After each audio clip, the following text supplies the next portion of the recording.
Welcome back, everyone, to our 2-minute drill. I'm your host, Gianna Forbis, here with Pack Pride editor Cory Smith.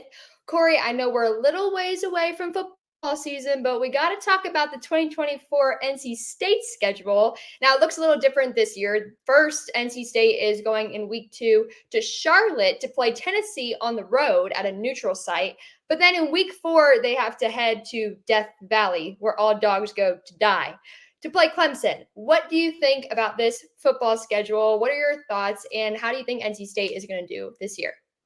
I mean, this is a schedule that we're going to find out a lot about who this team is in September. Because as you mentioned, those week 2 and week 4 games both played in September.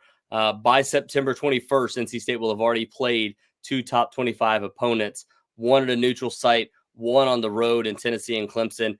If you're able to win one of those 2 games, that really sets you up for the remainder of the season to try to push for double-digit wins, because the rest of the schedule for NC State. Now, you love to win both, by the way. I'm not just saying like you want to win one of the two. You love to win both.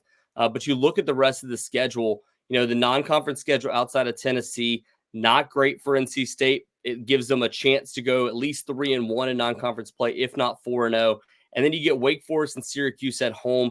Those are 2 kind of weird games for NC State for the most part. And then they go on the road to Cal, the one big long road trip they have to take in this season. And then again, you host Stanford, you host Duke, and then you get a break before you have to play Georgia Tech on the road before you go to UNC the following week.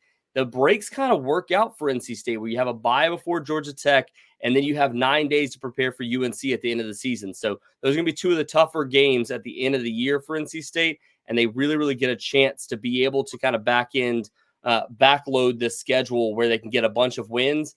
And if they do that, they'll be able to push themselves well inside the top 25 and potentially compete for an ACC championship game appearance.